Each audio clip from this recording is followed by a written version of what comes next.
दोस्तों नमस्कार।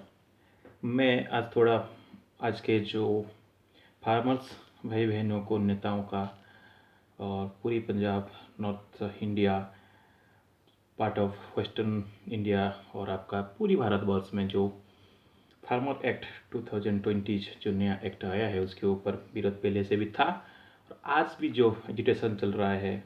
जो हमारा अन्नदाता है उनके खिलाफ जो सरकार का, इतना खिलाफ तो नहीं बोलूँगा, उनके जो हक है उनको छीनने की जो कोशिश किया है सरकार ने, ये सरासर गलत है। और इस एजिटेशंस को, इस मूवमेंट को बरकरार रखने का मेरा भी निवेदन है आप लोगों को, और आप लोगों का सपोर्ट भी ज़रूरी है। और मैं उसको खुले मंच पे या फिर तहे दिल से इसको मैं स्वागत करता हूँ। क्यों ये सब हो रहा है या फिर ये सब करने का रीजंस क्या है। जैसे मैंने काफ़ी वीडियोस देखा, सरकारियों का, मंत्रीज, उनके नेताएं, ऑफिशियल्स 2-3 बार जो फार्मर्स का लीडर्स हैं, फार्मर्स का ऑर्गेनाइजेशंस जितने भी है, 60-70 लोगों से बातचीत की। लेकिन वहाँ पे फ़िलहाल वो नहीं चाह रहे हैं कि इस एक्ट का कुछ अमेंडमेंट हो, इसमें कुछ बदलाव ला जाए। जैसे आप लोगों को सबको पता होगा कि कोई भी एक्ट होता है तो उसमें कुछ कमियां रहता ही रहता है, लेकिन इस एक्ट में यही प्रॉब्लम है कि इसका जो बेसिक स्ट्रक्चर्स है, इसका जो फंडामेंटल भूतमूल जो इसका प्रोविजंस है, यहीं से गलत हो जाता है। क्योंकि जो इस देश को पालता है, पोसता है, पोषण करता है, हम उसके खिलाफ जा रहे हैं। हम देख लीजिए 1950 से 85-60% का एक फार्मर्स लोग का ऑक्यूपेशन था, आज लगभग 50% में गिर जा रहा है और आगे शायद बहुत गिरने वाला है, क्योंकि हमने फार्मर्स के ऊपर इतना ध्यान नहीं दिया। तो जो 3 इश्यूज थे ये 3 बिलों के, 3 एक्ट के ऊपर, तो पहला था कि इनका जो प्राइवेट मंडीज या फिर आपको कॉर्पोरेटाइज करना पूरी फार्मर्स को, एग्रीकल्चरल प्रोडक्ट को। जैसे आपने जो बिल, किस बिल के अंतर्गत ये सब प्राइवेट मंडीज भी होगा और सरकारी मंडीज में बेचा जाएगा। लेकिन बात आप लोग गौर से ध्यान लीजिए कि अगर हम प्राइवेट मंडी में एक बार बेचना चाहते हैं या फिर सरकारी मंडी उसके पास होगा तो कैसे हो पाएगा। सरकार लाइबल है इसको देने के लिए पैसा। जैसे अभी कुछ स्टेट्स में 1850 है, कुछ स्टेट्स में सब लगभग 1850 के आसपास है वो पैडी का जो MSP है, मिनिमम सपोर्ट प्राइस। तो ये लगभग 10% से ज़्यादा टीनेंट्स या फिर फार्मर्स को पैसा पूरी तरह से नहीं मिल पाता है। उसमें से फिर आपका कटिंग्स है वो FE क्वालिटीज़ की पैडी के लिए।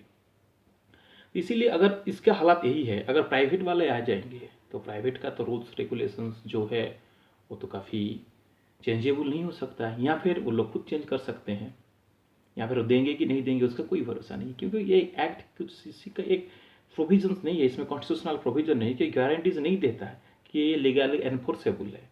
अब यही इशू के ऊपर हम बात इसीलिए कर रहे हैं कि अगर सरकारी में है तो कुछ तो ज़्यादा पैसा आएगा उनसे, तो इसीलिए इसका पहला विरोध था। सेकेंड यही था कि उस मंडी को कॉर्पोरेट किया जाएगा, मंडियों में जो उसका जो स्ट्रक्चर्स है उसको थोड़ा बहुत चेंजेस हो जाएगा, उनका जो सिविल कोर्ट के ऊपर जाएंगे अगर किसी इशूज हो जाएगा तो चाची भाई लोग और बहन लोग। लेकिन उसमें भी इसमें विरोध यही है कि जो सेकेंड बिल का जो प्रोक्यूरमेंट प्रोसेस में है कि सरकार ने वादे किए हैं कि हमने प्राइवेट मंडीज को अलाउ कर रहा है, तो उसके हिसाब से सरकारें गवर्नमेंट मंडीज को भी अलाउ करेंगे। इंटर ट्रेड जो ट्रेडिंग है स्पेशली इस एग्रीकल्चर प्रोडक्ट को, उसको ख़त्म किया जाएगा। उसमें भी काफ़ी विवाद आ रहा है कि वो भी नहीं चाह रहे, क्योंकि आप एक MSP को एनफोर्समेंट नहीं कर रहे हैं और उसके ऊपर और 2-3 चीज़ें उसके ऊपर डाल दे रहे हैं, थोप रहे हैं, जो जरा सा गलत है। ये भी नहीं होना चाहिए था। तीसरा चीज़ जो बहुत इंपॉर्टेंट चीज़ है, कॉन्ट्रैक्चुअल फार्मिंग। मैंने पहले वीडियोज में बताया था, जिस टाइम इस बिल के ऊपर ऑर्डिनेंस आया था तो उस टाइम मैंने बोला था कि contractual farming it's a फेल्यू mechanism in a democratic state. आप किसी भी ऑस्ट्रेलिया देख लीजिए या फिर चाइना देख लीजिए, किसी भी स्टेट्स में ये काफ़ी इतना नहीं सहयोग देता, क्योंकि आप इतना जो कोई भी प्राइवेट कंपनी चाहेगा बहुत बहुत हेक्टर्स, माइल से 1000-2000 हेक्टर्स के हिसाब से आपका कॉन्ट्रैक्चुअल होगा, आपके साइंस हो गए, कैसे प्रोडक्ट होगा, ये सब कुछ नहीं होता। जैसे कॉन्ट्रैक्चुअल फार्मिंग थोड़ा बहुत तो गाँव में या फिर दूसरी शहर में भी, छोटा छोटा शहर में भी चलता है, 1 एकड़ 2 एकड़ जो सेल्स क्रॉपर्स हैं उन लोग कर लेते हैं, लेकिन उसका कोई लीगल डॉक्यूमेंटरी शायद इतना बिल्कुल नहीं होता है। तो ये कॉन्ट्रैक्चुअल फार्मिंग भी ये बहुत गलत बात है आज के डेट में भारतवर्ष में, ये पूरी खेती को इम्प्रूव करने के लिए।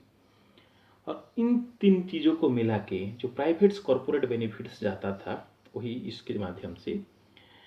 तो इसके लिए भी हमारे जितने भी फार्मर्स ऑर्गेनाइजेशंस है, कृषि ऑर्गेनाइजेशंस है, ये सब इस बिल को नहीं चाह रहे हैं कि हम लोग अमेंडमेंट किया जाए, इसको ही पूरा रिपील किया जाए, रद्द किया जाए, उसको रोल बैक किया जाए, जैसे पहले था ऐसे हो।